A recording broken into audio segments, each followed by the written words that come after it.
Shalom saudara, salam jumpa kembali dalam kasih Tuhan kita Yesus Kristus. Perhatikan teks berikut ini. Seorang Farisi mengundang Yesus untuk datang makan di rumahnya. Yesus datang ke rumah orang Farisi itu lalu duduk makan. Di kota itu ada seorang perempuan yang terkenal sebagai seorang berdosa. Ketika perempuan itu mendengar bahwa Yesus sedang makan di rumah orang Farisi itu, datanglah ia membawa sebuah buli-buli pualam berisi minyak wangi. Sambil menangis, ia pergi berdiri di belakang Yesus dekat kakinya, lalu membasahi kakinya itu dengan air matanya dan menyekanya dengan rambutnya. Kemudian ia mencium kakinya dan meminyakinya dengan minyak wangi itu. Lukas 7 ayat 36-38.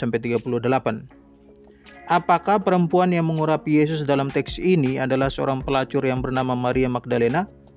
Ikuti penjelasannya sampai selesai agar paham.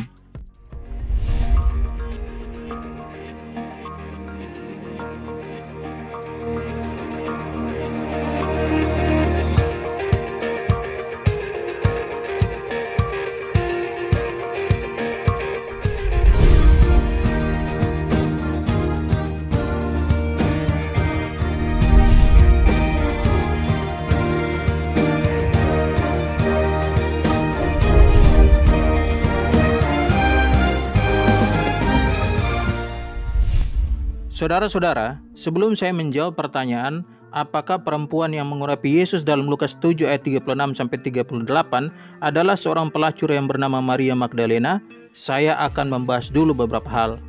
Sebenarnya kisah tentang perempuan yang mengurapi Yesus juga dicatat dalam ketiga Injil lainnya, yakni Matius, Markus, dan Yohanes. Sekarang mari kita perhatikan ayat-ayat berikut ini. Ketika Yesus berada di Betania, di rumah Simon si Kusta, datanglah seorang perempuan kepadanya membawa sebuah buli-buli pualam berisi minyak wangi yang mahal. Minyak itu dicurahkannya ke atas kepala Yesus yang sedang duduk makan. Melihat itu, murid-murid gusar dan berkata, "Untuk apa pemborosan ini? Sebab minyak itu dapat dijual dengan mahal dan uangnya dapat diberikan kepada orang-orang miskin."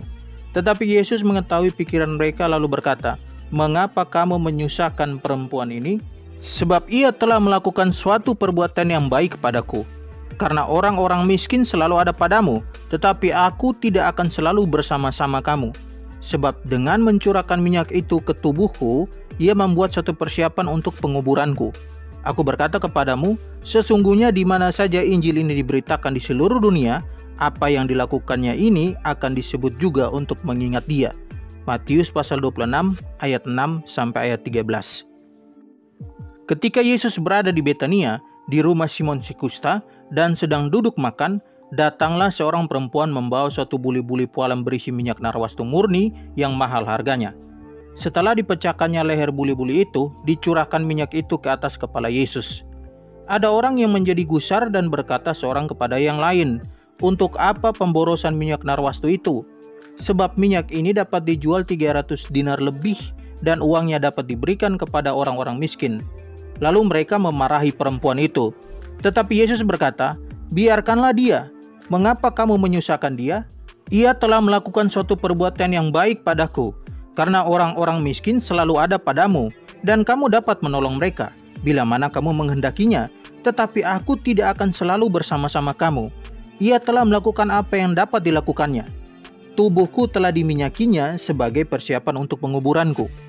Aku berkata kepadamu, sesungguhnya di mana saja Injil diberitakan di seluruh dunia, apa yang dilakukannya ini akan disebut juga untuk mengingat dia." Markus 14 ayat 3-9. 6 hari sebelum Paskah, Yesus datang ke Betania, tempat tinggal Lazarus yang dibangkitkan Yesus dari antara orang mati. Di situ diadakan perjamuan untuk dia dan Marta melayani, sedang salah seorang yang turut makan dengan Yesus adalah Lazarus.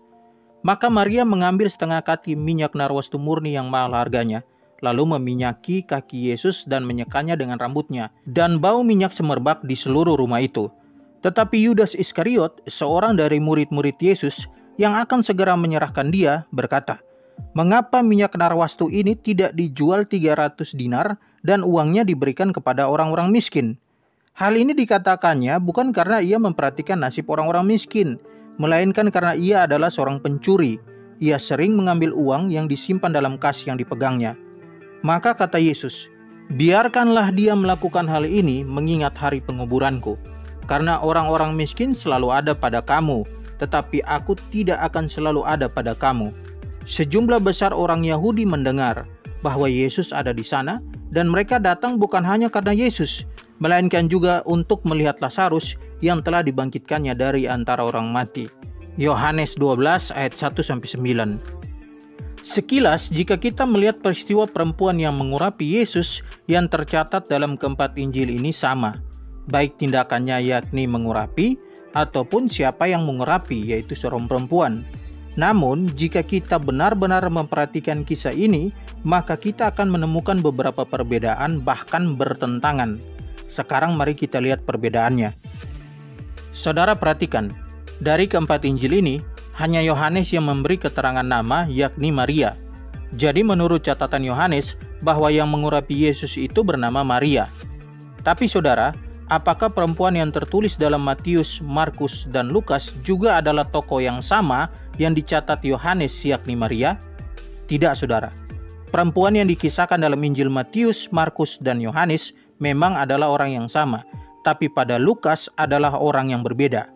Dari mana kita dapat mengetahuinya? Lihat penjelasan berikut.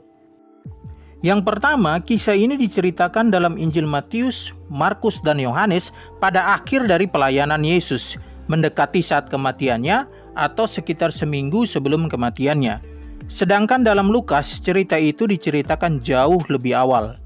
Yang kedua, hanya dalam Lukas ditekankan bahwa perempuan itu adalah perempuan yang terkenal berdosa, sedangkan Injil lain tidak. Yang ketiga, dalam Lukas ada tangisan, air mata, dan ciuman dari perempuan itu, sedangkan dalam Matius, Markus, dan Yohanes tidak. Sambil menangis, ia pergi di belakang Yesus dekat kakinya, lalu membasahi kakinya itu dengan air matanya, dan menyekanya dengan rambutnya. Kemudian ia mencium kakinya, dan meminyakinya dengan minyak wangi itu. Lukas 7 ayat 38. Yang keempat, dalam Lukas, yang mengkritik tindakan perempuan itu adalah Simon, dan ia mengkritik dalam hatinya. Sedangkan dalam Matius dan Yohanes, yang mengkritik adalah murid-murid dan Yudas Iskariot, dan mereka mengkritik dengan ucapan. Yang kelima, dalam Lukas, kritikannya adalah karena Yesus yang adalah seorang nabi mau diurapi oleh seorang perempuan berdosa. Sedangkan dalam Matius, Markus, dan Yohanes, kritikannya adalah karena pengurapan dengan minyak wangi yang mahal itu dianggap sebagai suatu pemborosan. Dari beberapa perbedaan tadi, maka dapat disimpulkan bahwa kisah perempuan yang mengurapi Yesus dalam Injil Lukas adalah kisah yang berbeda dengan yang terdapat dalam Injil lainnya. Dan karena kisahnya berbeda, maka perempuan dalam Injil Lukas ini bukanlah perempuan yang sama dalam Injil yang lain. Sekarang, jika perempuan dalam Injil Lukas berbeda dengan Maria dari Betania yang merupakan saudara dari Marta dan Lazarus, maka apakah perempuan dalam Injil Lukas itu adalah seorang pelacur yang bernama Maria Magdalena? Simak penjelasan berikut. Saudara-saudara, penafsiran bahwa perempuan dalam Injil Lukas ini adalah seorang pelacur didasari dengan keterangan pada ayat 37 dari Lukas 7. Di kota itu ada seorang perempuan yang terkenal sebagai seorang berdosa. Tapi saudara, keterangan dalam ayat ini tidak bisa dijadikan dasar bahwa perempuan itu memang benar adalah seorang pelacur. Karena biasanya Alkitab akan menyatakan pelacur secara terang-terangan. Yang pasti adalah bahwa dia hanyalah perempuan yang terkenal sebagai orang berdosa. Tapi dosa apa yang telah dilakukannya, kita tidak tahu karena Alkitab tidak memberitahukannya. Yang berikut, ada yang menganggap perempuan dalam Injil Lukas itu adalah seorang pelacur yang bernama Maria Magdalena. Ini jelas sebuah fitnah yang keji bagi Maria Magdalena. Karena menurut catatan kitab suci, Maria Magdalena adalah perempuan yang dibebaskan Yesus dari 7 roh jahat dan bukan seorang pelacur. Perhatikan ayat berikut. Dan juga beberapa orang perempuan yang telah disembuhkan dari roh-roh jahat atau berbagai penyakit, yaitu Maria yang disebut Magdalena yang telah dibebaskan dari 7 roh jahat. Lukas pasal 8 ayat yang kedua. Jadi, perempuan yang mengurapi Yesus dalam Injil Lukas bukanlah seorang pelacur yang bernama Maria Magdalena. Dia hanya seorang perempuan yang terkenal sebagai orang berdosa. Demikian penjelasan saya, semoga mencerahkan saudara semua. Tuhan memberkati kita semua. Shalom.